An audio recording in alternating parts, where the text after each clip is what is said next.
So I thought I'd finish off the latter half of this race equality framework that the government has shamelessly put together, as I abruptly ended the previous video on the first half about a week or two ago, and I haven't come back to it.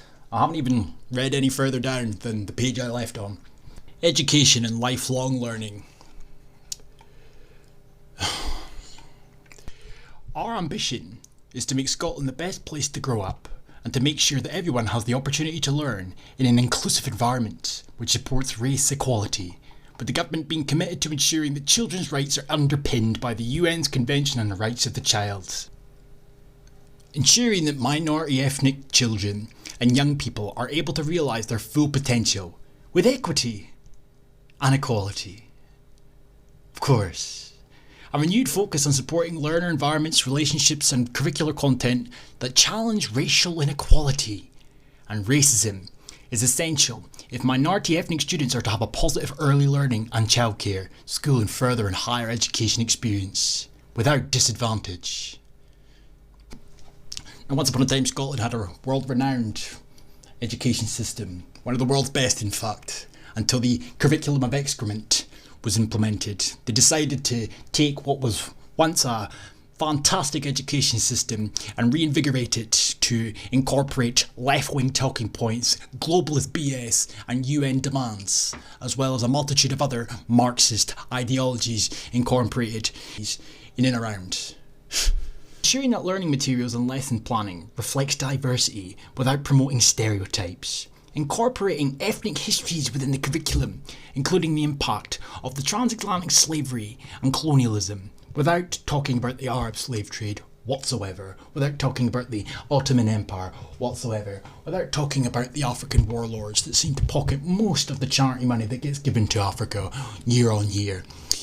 Some race equality work has been taken forward by Education Scotland, for example a peer learning seminar on how young people can be ambassadors for equality, tackling racism and other forms of discrimination.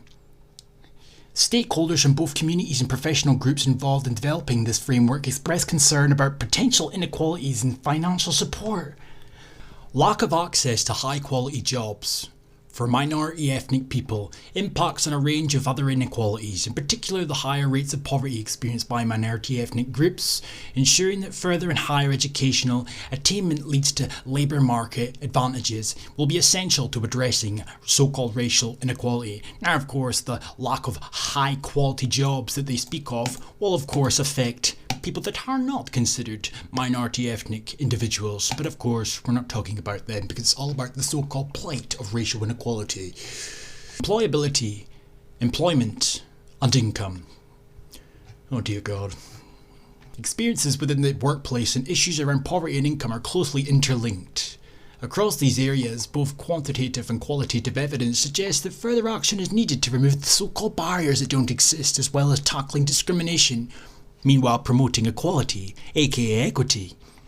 If they're not referring to the lack of representation in specific sectors, they're referring to disparities, none of which of course indicate inequalities, but that is the talking point, that is the narrative that's got a firm grip on Scotland.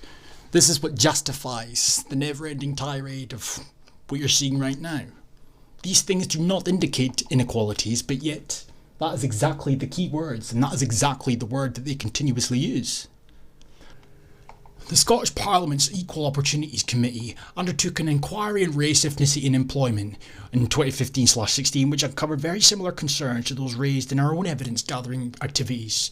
We've responded to the Equal Opportunities Committee separately. However, the framework's implementation work on employability, employment and the income will also take account on the inquiry's findings. With minority ethnic communities experiencing the highest rates of poverty in Scotland, the potential routes out of poverty for minority ethnic families are reduced by fucking barriers that don't exist, but of course they do in this context, don't they?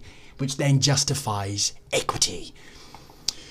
Many of which are connected to structural and direct forms of racism that don't fucking exist, but of course they do in this context because it justifies the anti-racist rhetoric, the structural racism that they never seem to be able to point to.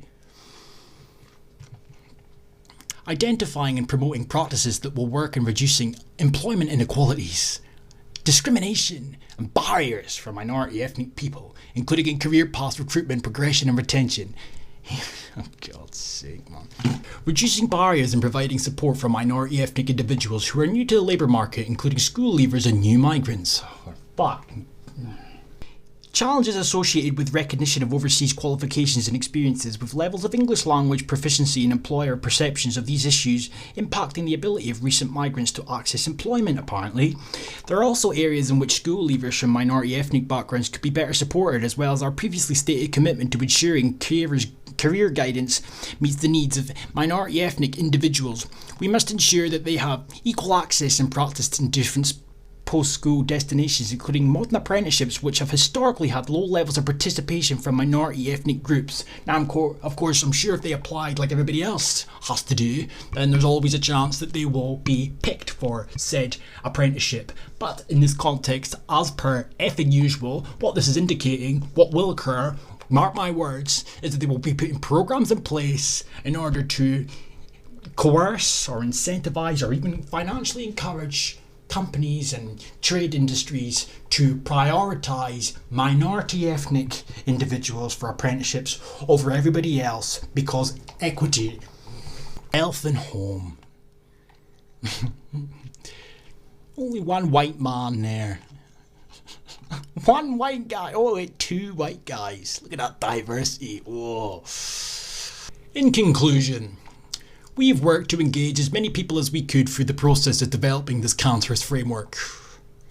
We've also worked to capture the expertise of people who work to capture the so-called expertise of self-declared anti-racist campaigners. We want to use the same approach to shape the implementation phase. The Scottish Government has learned a great deal from the people who have taken part in shaping this framework, and the engagement process provides us with clear mandate and clear view of the practical approaches we need to take into the phase ahead, including the need to be strategic but realistic, because everything about what you plan for the future sounds rather realistic. Work in partnership, be inclusive,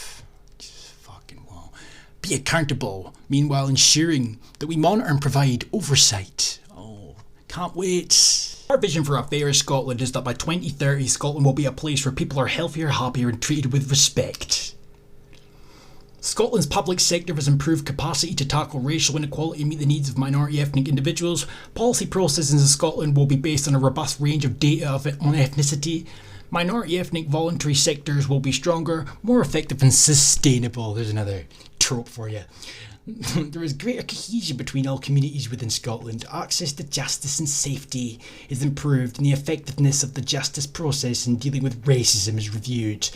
Scotland's police workforce will be better able to tackle racism and promote equality and community cohesion.